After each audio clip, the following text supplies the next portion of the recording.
साल 1974 में और 1998 में इंडिया न्यूक्लियर टेस्ट करता है, जिसने दुनिया में इंडिया को न्यूक्लियर पावर के रूप में स्टैब्लिश कर दिया। लेकिन इंडिया के परमाणु परीक्षण करने पर अंतर्राष्ट्रीय स्तर पर रिकॉग्निशन नहीं बल्कि क्रिटिसिज्म देखने को मिलता है। इंडिया के न्यूक्लियर प्रोग्राम की शुरुआत 1945 में शुरू होती है, जब इंडिया में कोई भी ऐसा इंस्टीट्यूट नहीं था जिसके पास न्यूक्लियर फिजिक्स और कॉस्मिक रेस पर शोध करने के लिए सुविधाएं उपलब्ध हो। इसी कमी को देखते हुए एक nuclear physicist doctor Homi Jahangir Bhabha ने इंडिया के न्यूक्लियर प्रोग्राम को डेवलप करने के बारे में सोचते हैं।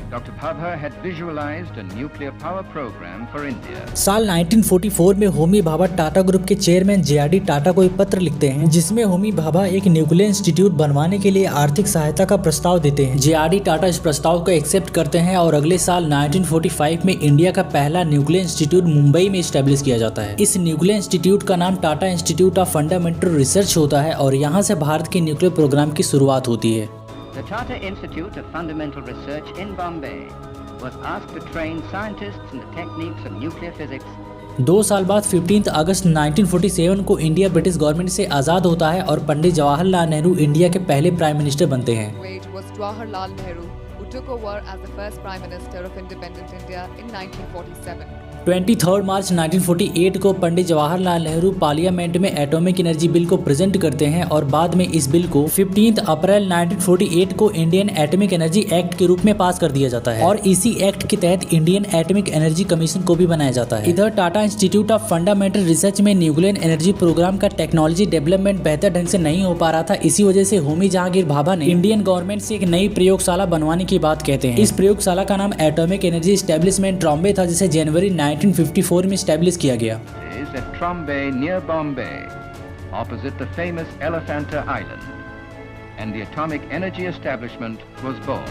इसी साल 3 अगस्त 1954 को एटॉमिक एनर्जी डिपार्टमेंट को भी बनाया जाता है, जिसके सेक्रेटरी होमी जहांगीर भाभा अपॉइंट होते हैं। मार्च 1955 में एटॉमिक एनर्जी कमीशन की एक मीटिंग होती है, जिसमें तय होता है कि इंडिया में एक न्यूक्लियर रिएक्टर बनाया जाएगा। इस रिएक्टर को इस्तेमाल में लाने के लिए यूरेनियम फ्यूल की जरूरत होती है। इसी वजह से अक्टूबर 1955 में ब्रिटेन की एटॉमिक एनर्जी अथॉरिटी और इंडिया के एटॉमिक एनर्जी कमीशन के बीच एक समझौता होता है, जिसके तहत न्यूक्लियर रिएक्टर के लिए ब्रिटेन इंडिया की यूरेनियम की जरूरत को पूरी करेगा। इस रिएक्टर को करीब 1 साल में बनाकर तैयार कर लिया जाता है और 4 अगस्त 1956 की सुबह यह रिएक्टर नियंत्रित रूप से एनर्जी को बनाने लगता है। इस न्यूक्लियर रिएक्टर का जब उद्घाटन किया जाता है तो पंडित जवाहरलाल नेहरू इसका नाम अप्सरा रखते हैं। यह इंडिया का ही नहीं बल्कि पूरी एशिया का पहला न्यूक्लियर रिएक्टर था जिसे बनाया गया। अप्सरा के अलावा कनाडा और इंडिया के कोलैबोरेशन से एक और रिएक्टर बनाया गया, जिसे एटॉमिक एनर्जी एस्टेब्लिशमेंट ट्रॉम्बे में स्टैब्लिश किया गया और ये इंडिया का दूसरा न्यूक्लियर रिएक्टर था, जिसका नाम साइरस रखा गया और इसे 1960 में ऑपरेट किया गया। 1962 में इंडिया और चीन के बीच एक वॉर होता है, जिसमें इंडिया हार जाता है। इस वॉर के 2 साल बाद 1964 में चीन अपना पहला न्यूक्लियर बॉम्ब टेस्ट करता है। इन्हीं सब घटनाओं को देखते हुए doctor Homi Jahangir Bhabha all India radio पर कहते हैं कि वे 18 महीनों में एक न्यूक्लियर बॉम्ब बना सकते हैं। लेकिन ऐसा कहने के 2 ही महीनों बाद एक प्लेन क्रैश में होमी भाभा की डेथ हो जाती है। होमी भाभा को ट्रिब्यूट देने के लिए एटॉमिक एस्टेब्लिशमेंट ट्रॉम्बे का नाम बदलकर भाभा एटॉमिक रिसर्च सेंटर कर दिया जाता है। साल 1968 में न्यूक्लियर नॉन प्रोलिफरेशन ट्रीटी बनाई जाती है, जिसका उद्देश्य दुनिया में न्यूक्लियर वेपन्स की टेक्नोलॉजी को बढ़ने से रोकना था।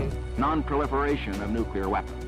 न्यूक्लियर नॉन प्रोलिफरेशन ट्रीटी में कहा गया कि 1 जनवरी 1967 से पहले जिन भी देशों ने न्यूक्लियर बॉम्ब बना लिया है या फिर न्यूक्लियर टेस्ट कर लिया है, सिर्फ वही देश न्यूक्लियर वेपन्स रख सकते हैं। ऐसे कुल 5 देश थे जिन्होंने 1 जनवरी 1967 से पहले न्यूक्लियर टेस्ट कर लिया था, जो कि अमेरिका, ब्रिटेन, चाइना, फ्रांस और रसिया है। इंडिया इस न्यूक्लियर ट्रीटी पर सिग्नेचर नहीं करता है, क्योंकि ये ट्रीटी P5 देशों को न्यूक्लियर वेपन रखने की आजादी देती थी और बाकी के देशों को न्यूक्लियर वेपन रखने या टेस्ट करने से रोकती थी। इसी भेदभाव की वजह से इंडिया इस न्यूक्लियर ट्रीटी पर सिग्नेचर नहीं करता है। 1970 में इस न्यूक्लियर नॉन प्रोलिफरेशन ट्रीटी को लागू कर दिया जाता है और अब आता है इंडिया के लिए एक ऐतिहासिक दिन, जब इंडिया पहली बार अपना न्यूक्लियर टेस्ट करता है। इस टेस्ट को 18 मई 1974 में राजस्थान के पोखरण में किया जाता है। जिस दिन न्यूक्लियर टेस्ट किया गया उस दिन बुद्ध की बर्थ एनिवर्सरी थी। इसी वजह से इस टेस्ट को ऑपरेशन स्माइलिंग बुद्धा कहते हैं। इस टेस्ट को प्राइम मिनिस्टर इंदिरा गांधी एक पीसफुल न्यूक्लियर टेस्ट बताती है, जिसका उद्देश्य इंडिया के लिए ऊर्जा की कमी को पूरा करना था। इस टेस्ट को करने से इंडिया दुनिया का 6th न्यूक्लियर पावर बन जाता है, लेकिन बाकी के देश इंडिया को परमाणु संपन्न देश नहीं मानते हैं और इस न्यूक्लियर टेस्ट का काफी विरोध करते हैं। यूनाइटेड स्टेट और कनाडा से जो भी परमाणु मदद आती थी वो भी बंद कर दी जाती है और 1975 में एक न्यूक्लियर सप्लायर ग्रुप बनाया जाता है, जिसके तहत जिन देशों ने न्यूक्लियर नॉन प्रोलिफरेशन ट्रीटी पर सिग्नेचर किया है, सिर्फ उन्हीं देशों को न्यूक्लियर टेक्नोलॉजी और यूरेनियम की मदद किसी दूसरे देश से मिलेगी। लेकिन इंडिया ने न्यूक्लियर नॉन प्रोलिफरेशन ट्रीटी पर सिग्नेचर नहीं किया, इसी वजह से न्यूक्लियर सप्लायर ग्रुप का मेंबर भी नहीं है। और अगर इंडिया न्यूक्लियर सप्लायर ग्रुप का मेंबर नहीं है तो कोई भी देश इंडिया को न्यूक्लियर टेक्नोलॉजी और यूरेनियम की मदद भी नहीं देगा। इन्हीं सब वजहों से इंडिया के न्यूक्लियर प्रोग्राम की गति थोड़ी धीमी हो जाती है। इंदिरा गांधी के बाद किसी भी प्राइम मिनिस्टर ने इंडिया के न्यूक्लियर प्रोग्राम को लेकर ज्यादा रुचि नहीं दिखाई, लेकिन जब PV Narasimha Rao prime minister बनते हैं तो वो 1995 में एक न्यूक्लियर टेस्ट करने का फैसला लेते हैं। राजस्थान में जब इस न्यूक्लियर टेस्ट की तैयारी चल रही होती है तो एक अमेरिकी सैटेलाइट को इसके बारे में पता चल जाता है और इस टेस्ट को रोकने के लिए अमेरिका के president bill Clinton PV Narasimha Rao पर भारी दबाव डालते हैं और अंततः इस टेस्ट को रोक दिया जाता है। 2 साल बाद 1998 में अटल बिहारी वाजपेयी प्राइम मिनिस्टर बनते हैं और एपीजे अब्दुल कलाम और डिपार्टमेंट ऑफ एटॉमिक एनर्जी के डायरेक्टर आर चिदम्बरम से न्यूक्लियर प्रोग्राम की जानकारी लेते हैं और कम से कम समय में न्यूक्लियर बॉम्ब्स बनाने के लिए कहते हैं। 11 मई 1998 को ये न्यूक्लियर टेस्ट किया गया। इस दिन 3 न्यूक्लियर बॉम्ब्स को टेस्ट किया गया था और 13 मई को 2 बॉम्ब्स को और टेस्ट किया गया। अटल बिहारी वाजपेयी 11 मई को इस सक्सेसफुल न्यूक्लियर टेस्ट के बारे में बताते हैं।